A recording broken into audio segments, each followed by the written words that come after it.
Ibihe byiza kuri mwe mwese muduhama kubana natwe hano ku Cyizere Family TV mu makuru n'ibiganiro tugenda tubagezaho umunsi ku munsi.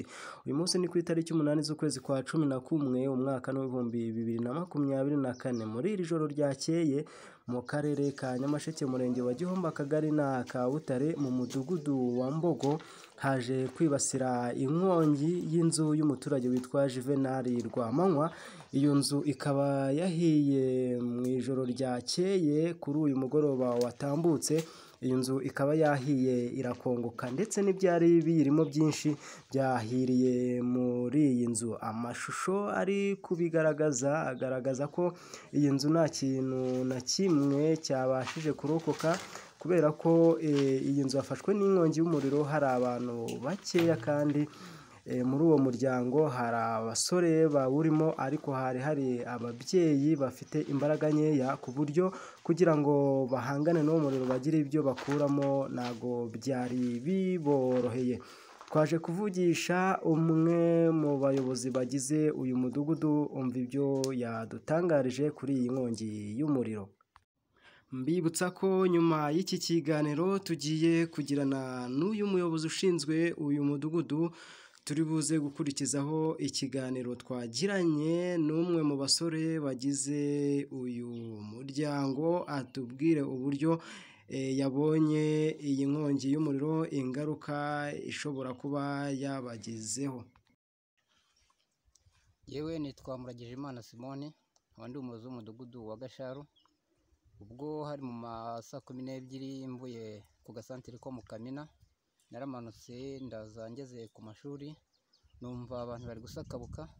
Ngeze hepfo ku nzu y'umusaza witwaga Rwamanywa Juvenal, sanga inzu yahiye.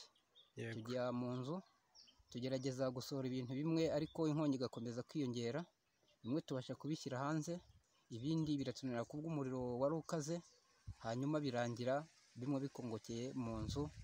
Mbese nkaba numva ari ayo makuru naguha y'ibyabaye ku iyo nkongi y'umuriro. Ni ukuvuga ngo inkongi y'umuriro yabaye nko ku isaha ya saa ingahe? Inkongi y'umuriro yabaye nko saa 12:40 hafi na 40. Ubwo urumva hari nimugoroba. Se abo mu rugo bari batashye bose, hari bakeya, byari byifashe bite ku buryo nta muntu wabashije kugwa muri iyi nkongi y'umuriro? Abo mu rugo hari bakeya, abandi batarataha. Ikigaragara hari umumama yaravuye mu kazi yananiwe, ahageze nibwo yabaga agiye kuryama. Noneho yumva ikintu kiraturitse. Kimaze guturika ubwo yabazaga abana ati ninde uteye ibuye, abana baramuhakana ko nta muntu uteye amabuye. Nibwo umwana umwe mu buzukuru yasohokaga aravuga ati inzu yahiye.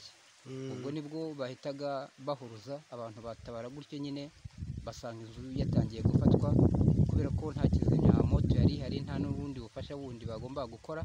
Icyakora mbere aho gatoya bakupuye kugira ngo bereke ko hari icyo byatanga, nabyo biranga, biza kurangira nyine inzu ikomeje kugurumira. Murakoze cyane. Murakoze. Amazina yitwa Munyamana Felix. Nimugoroba rw'inkongi y'umuriro yaduteye. Mvuye mu kazi, Yego. ngeze mu rugo nsanga umuriro nyine mu rugo hari kwaka, umwotsi n'umuriro mwinshi bizamuka hejuru. Yego. Ubwo ibyo rero bitewe n'uko n'ubundi inzu yari yafashwe yanahiye, nta kintu twarokoye. Yego. Twashatse no kugira icyo turokora biranga. Ubwo bivuze ngo nta muntu, iyi nkongi y'umuriro yabaye nta muntu wari uhari? Bari bahari, hari ibyo barokoye bikeya, ariko ibindi byahiye.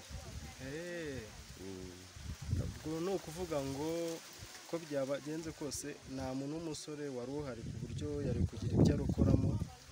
Hari nk'ababyeyi bakuze batari bashoboye wenda kugira ibyo barokora byinshi. Hari ababyeyi babiri n'abana gusa. Yego.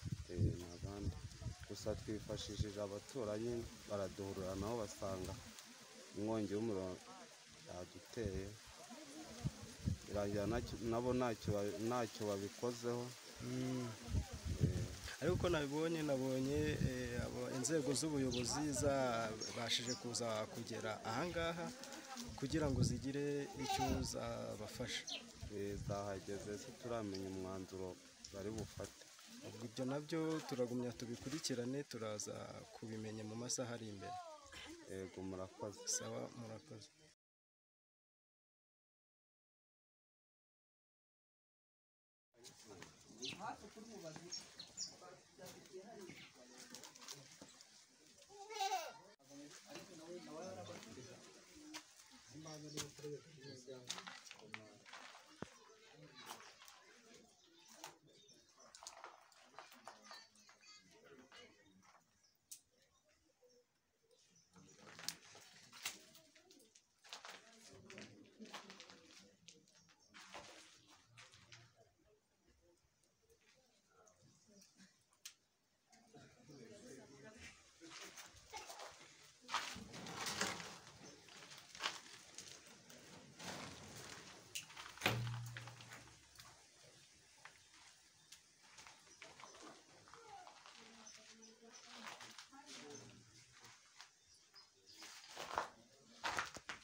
Mwakoze cyane rero mwe mwese twabanye muri aya makuru nabateguriye hano mu karere ka Nyamasheke. Ni amakuru mwakurikiraniraga kuri iyi sheni ya Icyizere Family TV, mwagejejweho nanjye Nshuti Isaac.